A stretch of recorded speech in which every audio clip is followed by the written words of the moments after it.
आज के इस लेक्चर में अपन पढ़ते हैं न्यून ताप का उत्पादन एवं अनुप्रयोग, production of low temperature and application. 19वीं शताब्दी के प्रारंभ तक यह समझा जाता रहा कि बर्फ सर्वाधिक ठंडी वस्तु होती है, इसलिए बर्फ का ताप पैमाने का शून्याङ्क माना गया।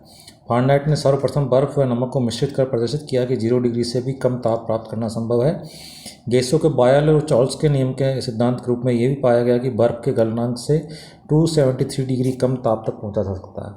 इस न्यूनतम सीमांत ताप को परम शून्य ताप कहते हैं। भौतिकी की अनेक घटनाएं न्यून तापों पर ही प्रेक्षित होती है। अतिचालकता इसका विशिष्ट उदाहरण है। अतः इस ताप को प्राप्त करने के लिए प्रायोगिक प्रयत्न आरंभ हुए। 0 डिग्री से न्यून ताप प्राप्त करने के प्रयास में अनेक विधियां अपनाई गई, जिनमें मुख्य रूप से निम्न है: मिश्रण विधि, दूसरा द्रवों के वाष्पन द्वारा शीतलन, तीसरा संपीड़ित गैसों के उद्दोष प्रसार द्वारा शीतलन, जूल थॉम्सन प्रसार द्वारा शीतलन और रुद्धोष्म विचुंबक द्वारा शीतलन। तो अब इनमें इन सब के बारे में डिटेल इस लेसन में बताया हुआ है। तो सबसे पहले आता है इसमें मिश्रण विधि द्वारा शीतलन। तो कूलिंग बाय फ्रीजिंग मिक्सचर्स, बर्फ में कुछ प्रकार के लवण मिलाने पर बर्फ का ताप 0 डिग्री से कम हो जाता है, क्योंकि जब किसी विशेष लवण को ऊष्मारोधी पात्र में रखी बर्फ में डाला जाता है तो बर्फ के पिघलने के लिए कुछ ऊष्मा की आवश्यकता होती है और यह ऊष्मा मिश्रण से प्राप्त होती है। इसके फलस्वरूप बर्फ के मिश्रण का ताप कम हो जाता है। वह न्यूनतम ताप जिसे लवण के मिलाने पर प्राप्त किया जा सकता है गलन क्रांतिक ताप कहते हैं। कुछ लवणों के गलन क्रांतिक ताप ये आगे टेबल में दिए हुए हैं।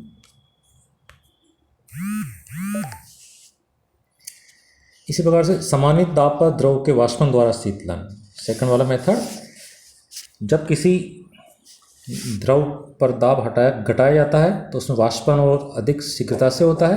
दाब घटाकर सामान्य क्वथनांक से कम ताप पर भी उबलने की प्रक्रिया संभव होती है। इस वाष्पन क्रिया में गुप्त ऊष्मा की आवश्यकता होती है जो वह द्रव से ही ग्रहण करता है, जिसके कारण द्रव का ताप और कम हो जाता है। इस विधि का उपयोग कर किसम ने द्रव हीलियम पर दाब की मात्रा बहुत कम करके पारे का स्तंभ तक कम करके 0.726 के ताप तक शीतलन किया। इस प्रकार द्रव हीलियम 3 को अत्यधिक न्यून ताप दाब पर उबालने पर भी 0.4 डिग्री तक पहुंचा सकता है। आधुनिक रेफ्रिजरेटर इसी सिद्धांत पर आधारित है।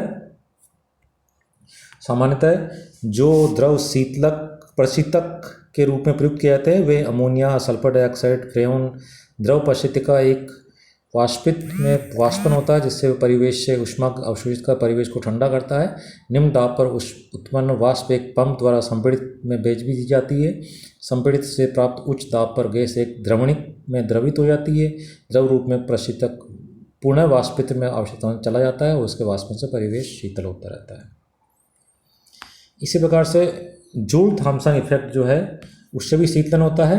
जूल थॉम्सन प्रसार द्वारा शीतलन समझें। जूल एवं थॉम्सन के अनुसार जब किसी गैस को उच्च दाब वाले क्षेत्र से सरेंद्र डार्ट द्वारा निम्न दाब वाले क्षेत्र में प्रसारित होने दिया जाता है तो गैस के ताप में परिवर्तन प्रेक्षित होता है। यह प्रभाव जूल थॉम्सन इफेक्ट करता है। इस प्रकार के गैस के प्रसार को जूल थॉम्सन प्रसार कहते हैं। सरेंद्र डार्ट को अनेक समांतर सूक्ष्म छिद्रों के रूप में माना जा सकता है।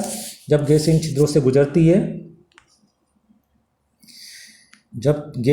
गुजरती है तो उपरोधी प्रक्रम के कारण वह तार की भांति खिंच जाती है।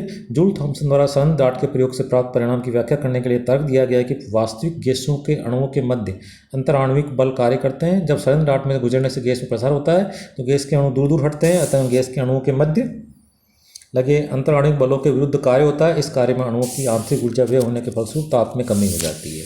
इस प्रकार जूल थॉम्सन के सरेंद्र डार्ट प्रयोग के द्वारा वास्तविक गैसों में अंतराण्विक परमाणु आकर्षण बलों के अस्तित्व की पुष्टि होती है।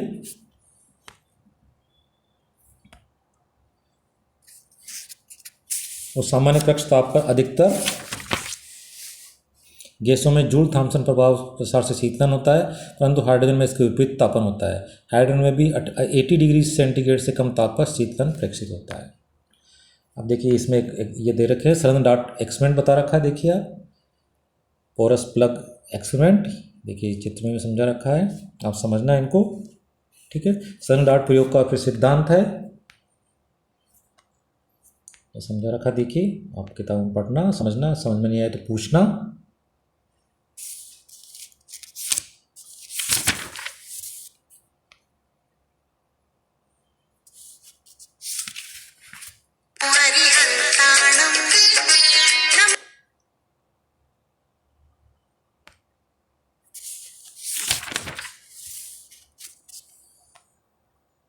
फिर वान डर वाल गैसों के लिए जून थॉमसन गुणांक भी निकाल सकते हैं। वान डर वाल की इक्वेशन काम लेते हैं।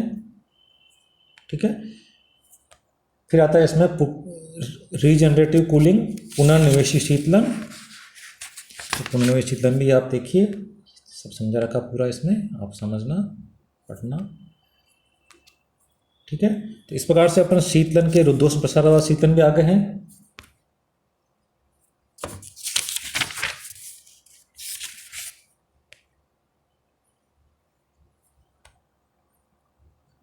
ड्योर हाइड्रोजन द्रवित्र भी समझा रखा, देखिए आप ये। फिर रुद्धोष्म विचुंबकन द्वारा शीतलन भी समझा रखा, देखिए आगे।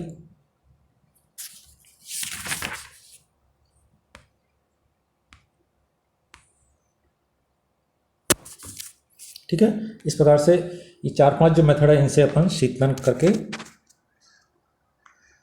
लिक्विड फॉर्म में प्राप्त कर सकते हैं।